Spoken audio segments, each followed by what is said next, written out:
Hello, I'm Irma Baker. Welcome to our show. We have a guest today that really fills the studio with all of her names.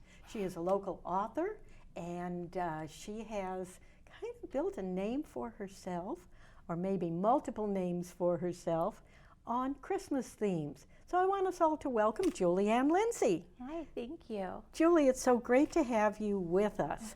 And I know you didn't start out to write Christmas novels, but somehow it happened that way. But before we even get into that, just how did you get started? Why do you even want to write mysteries? Well, I started writing when my kids were small. They're 16, 13, and 11 now, but they were newborn and a potty trainer and a kindergartner at the time, and I was just sort of losing my name. Nobody knew my name. They called me Noah's mom and Brian's wife, and it bothered me. And then I read a book that gave me a great escape when I really, really needed one. And when I put it down, I wanted to do that for somebody else.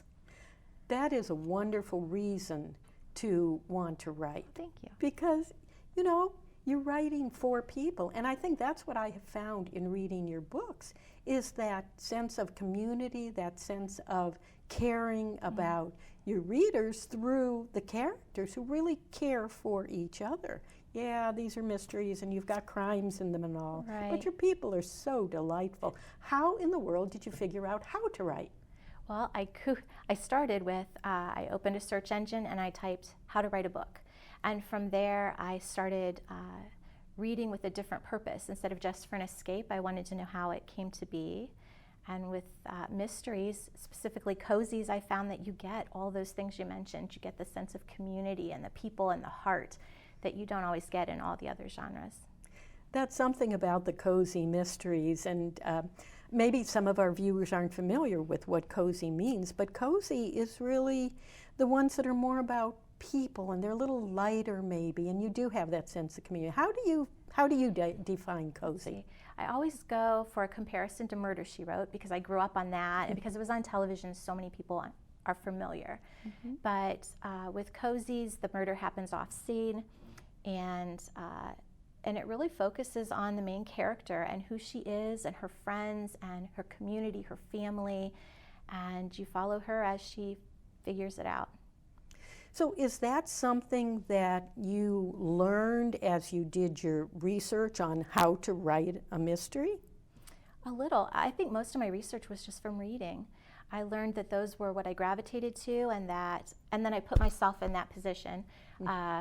What would I do? I don't know anything about sleuthing, but I suppose I would start with, Facebook or the newspaper or who I know in town, and I just went from there. How would I do it? Well, that's a good way to do it, because it brings in everybody, because that's something everybody can do when they read a book. Right. I try to make it relatable, and because we're not cops, we would bumble, and there are setbacks, and that kind of makes it fun. Well, you really took a very strategic approach to the business end of writing a book. You did a lot of research and the whole thing on how to write a query letter. I did. When I knew I wanted to grow and find a better footing, I decided there was something about all these best-selling cozies that was different. How was I missing the mark? So my answer to that was I got a hold of about 12 brand new ones, and I opened a notebook and I wrote down the titles on the first page, chapter 1 on the next page, so forth. And then I put down the key things that happened in each of those books in chapter 1, 2, 3, and after I'd gone through about a dozen, I was able to go back and look and find the patterns of when they're in trouble, when the first body drops, when it's okay to spend some time with friends having coffee and cookies and some downtime. And I tried to recreate that with my own storyline. Well, so viewers, if you're thinking that you want to try to be a novelist, whether it's in the mystery area or some other, you just might want to follow it. I think she gave you in about 30 seconds, she gave you a whole course in how to write a novel. Yeah. Julie, this is wonderful, and the idea that you were able to take that approach, and it certainly has worked out well for you. Yeah. In what, about 10 years you have had published what, over 30 books? I think it's crossed 30 now. Yeah. So it's been good, and it's been a snowball. It was hard to get started, and then it just takes off from there. And your opportunities come from unexpected places, or I don't know, from everywhere, all the time now. Well, when you say it was hard to get started, what was the hardest thing? I think the hardest thing is getting your pages in front of someone who can buy them or publish them. You really need a literary agent in this not just the genre, in the industry. And the literary agent is like a talent agent for stars of any, singers, for actors, and they have connections to the business. And when they say, hey, I've got something you want to look at, to a publisher, the publisher stops and says, what do you have? If I had approached as just a writer, everybody's approaching as a writer, and it's very, very hard to be looked at. But with an agent, you're heard, and that's the hardest part. We could have the best book ever out there on someone's desk that's never going to be published, and we'll never know because they just didn't find the right agent or get it in front of someone who will read it. If they don't read it, it can't get published. So. Well, how does someone go about finding an agent? Well, the internet is great for that because you can research literary agents for the genre you're writing. If you aren't a big internet fan, you can always look at your favorite books. I always thank my agent in the back in my acknowledgments. So just by taking your favorite books and looking at who's representing them, I wouldn't be surprised if you found that the books you love the most maybe even have an agent in common for those authors. And then you find a way to contact them. You write a letter telling them about your story. It's called a query letter. And if they think it sounds interesting, they will call and ask for more. Well, let's talk about some of the books you've written. Obviously, with that many, we cannot talk about all of them. But as I mentioned earlier, you've kind of found a niche for yourself with the Christmas-themed mysteries under a variety of names. And a little later, we're going to talk about pen names. My gosh, that's such an interesting area. But tell us about how you started writing Christmas-themed mysteries. Okay. I write quickly. That comes naturally to me. When I sit down, I'm just ready to tell the story. I don't always know where it's going to go, but it happens quickly, naturally for me. And with my first series with a bigger publisher, I had written all the books in the series before book one ever came out. And so they kind of needed something to keep me busy. And they said to me, well, at a board meeting, we thought we could sell a cozy series set on a Christmas tree farm.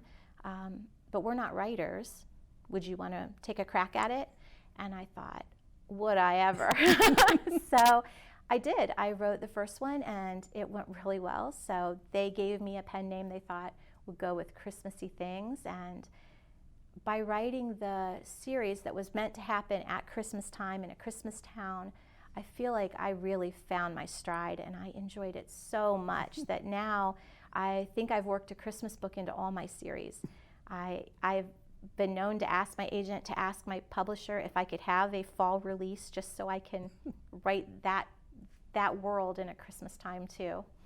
Well, going back to that first Christmas book, that was written under the pen name Jacqueline Frost. Yes. And I mean, that one, I think that anybody looking at that is going to say, ooh, I'll bet that's a pen name. Yeah. And that's a little different scenario maybe for a writer, because the publisher came to you and said, will you write for us? So really, you don't own that series. I don't, not at all. And I don't own the name either. They chose the name and they gave me the idea, so that's theirs. It was something I was doing for them.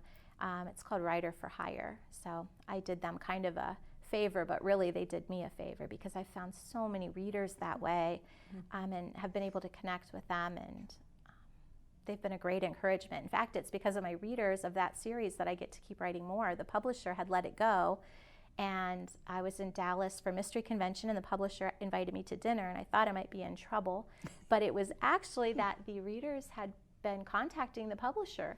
Where is the next book? Why isn't there another book? So they asked me, and I'm going to get to write another book.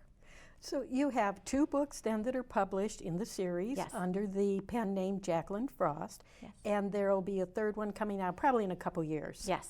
Yeah. Well, then you said that you worked Christmas into your other series. How did you do that? I have. I love cozies. I got hooked on the Christmas cozy. So when Kensington originally called my agent and asked if my agent knew of anyone who wanted some work, because they were selling cozies like hotcakes. Everyone is in love with this genre, and they needed someone who could write more and fast. And my agent said, I've got one of those. And so I presented the series concept, and then I just asked, can the first one come out in the fall? Because it would be great if I could write it at Christmas time.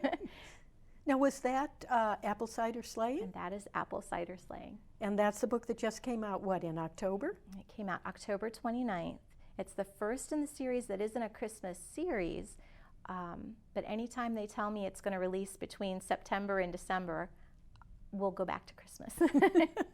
Well, do you put Christmas, though, into some series that you already were writing? How did you do that?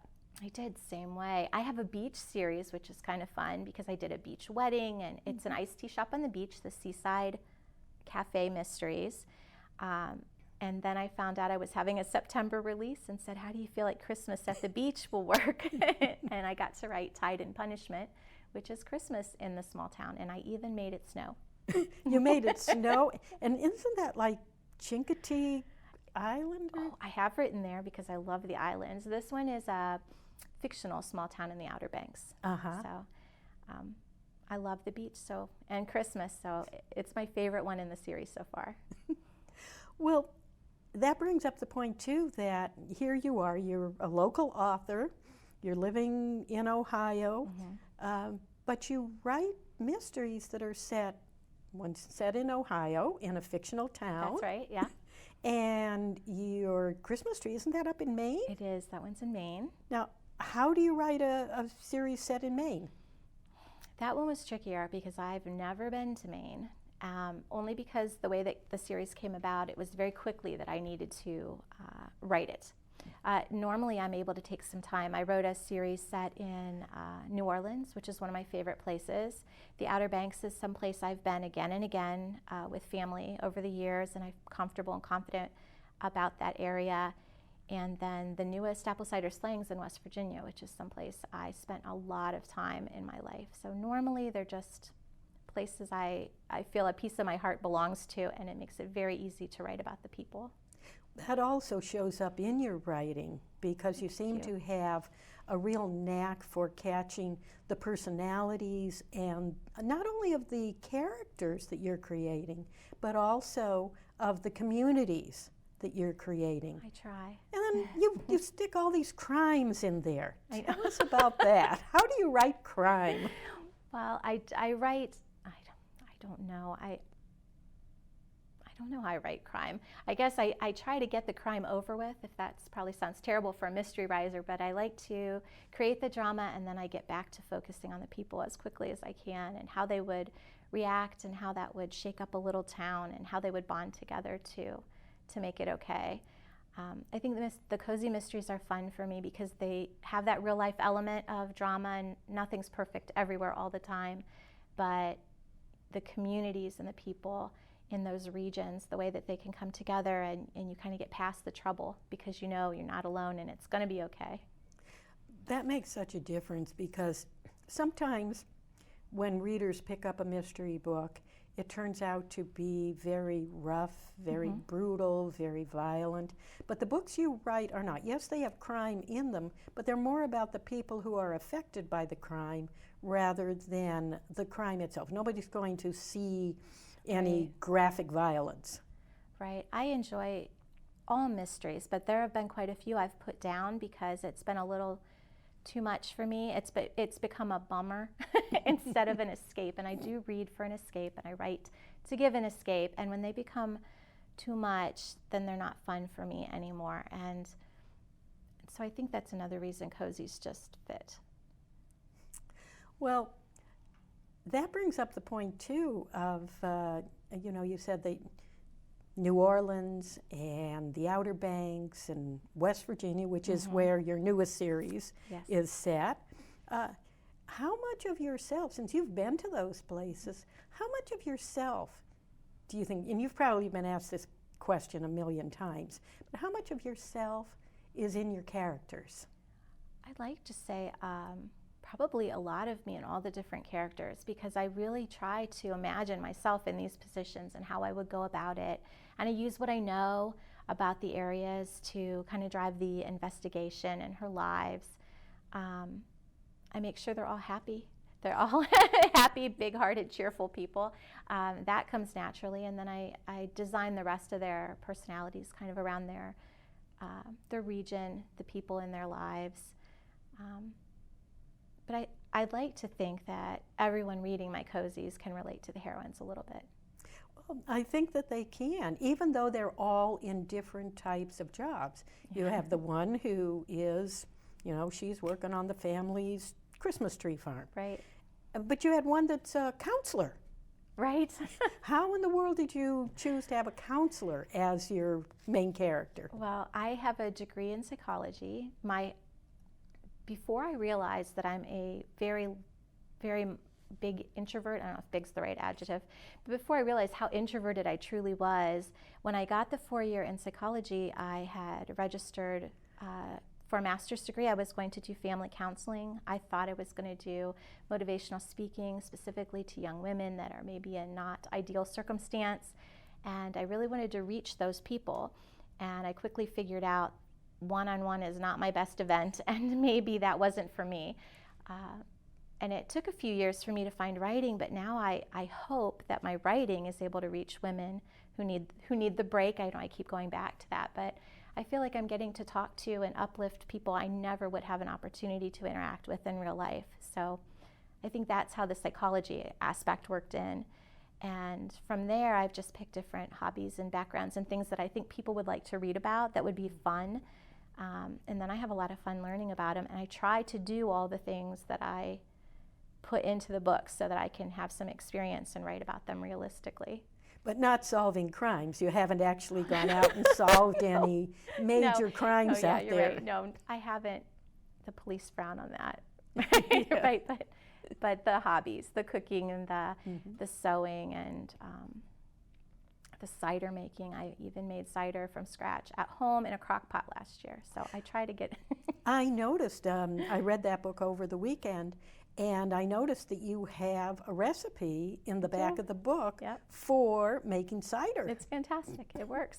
I made it last year when we put up the tree, and it was delicious. It was a little more labor intensive. I'm used to going for easy with the 3 kids and everything, but it was worth it. It was really nice, and it was good. Well, so the recipes that you have at the back of the book, are they recipes that you've created, or have you, borrowed them from willing friends? I have borrowed some.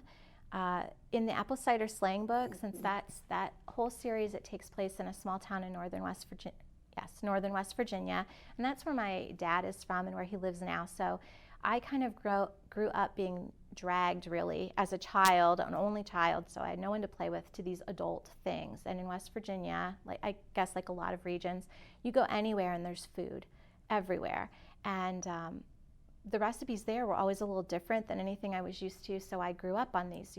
Everybody always brought tater salad, and dump cake. Dump cake was huge, and there'd be 3 different dump cakes, and they're all called dump cake, and they're all slightly different. So those were the recipes I put in that book. They were the things that I knew you could find at any event you were going to in that area. Well, when I got to the end of the book and saw those, I thought, ooh, I think I have to try that. Yeah, and boy, that dump cake recipe sounds good too. So, and they are the kind of things that you would go, I don't know. Well, as you said, it's a little different taste wherever you go. But those are the kind of things you find at every potluck, at every community gathering when people come to share food. That's true. Yeah. So that makes it close to home. But you have not run a cider shop. No. You don't have a counseling practice. No.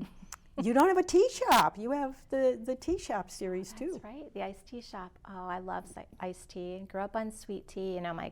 My mom still puts out the jars with the Lipton bags in the sun. I don't know that you're supposed to do that anymore because but we do. We do sweet tea. And you're still around. So Yeah, it's I'm not still that kicking. It hasn't got me yet. Yeah. Well, what kind of things, I don't even know if I should ask this because I know how heavy your schedule is, but what are the kind of things that you want to write in the future? That's a hard question because I really am enjoying the cozies, and I know it seems like for me, the industry seems to be waves. I've only been in it for 10 years, but in my 10 years, something you love seems to all of a sudden no one will look at it publisher-wise. They don't want to buy anymore. That area is saturated, and I'm hoping that doesn't happen to cozies anytime soon because I really enjoy them. Although another thing on my mind are all these Hallmark movies. 'Tis the season, and I do love Christmas. And I've wondered if maybe I could take a crack at something like that in the future. That would be very nice. And we know that Hallmark does look to mystery authors for subject matter for their movies. Yeah, aside from the body, it's almost the same thing, Yeah, right? except for the body that's in the dumpster Except for the or body. by the side of the road or whatever. Right. Yes.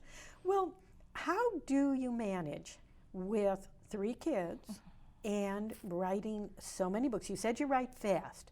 I do. But sometimes people who write fast have to rewrite a lot. How much rewriting do you have to do? I do very little rewriting. I think much like how I figured out how to write, that methodical sort of manner, it's how my brain works. And so I outline, and not everybody does. That works for me.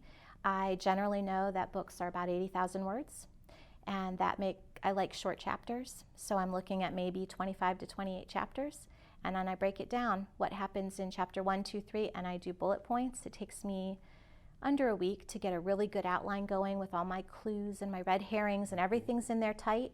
And then I start writing 1 chapter per day. And generally within 28 days, my novel is finished. I give it a reread and it goes to the agent.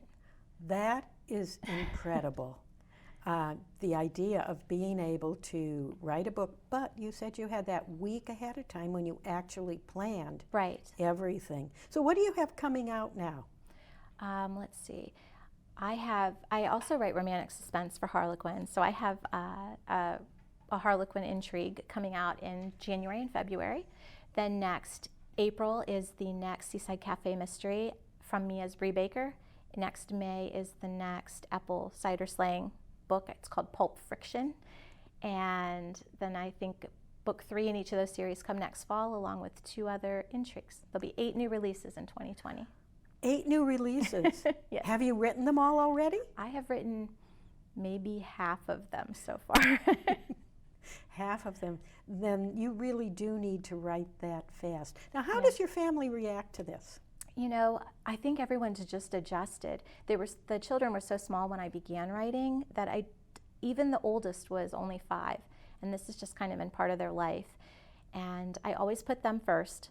So we do the momming, and we do what they need, and then the rest of the time is mine. So I write while they're at school, then we do what they need to do, and I get back at it at night. And it really is a 7-day-a-week job that I don't mind doing because I love what I do. Well, I'm so glad you were able to have the time to come and talk with us today. This has been fascinating, and I hope all of you have enjoyed it. So our guest today has been Julianne Lindsay. You can find her online at juliannelindsay.com.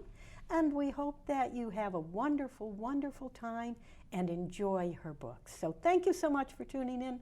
Have a wonderful day.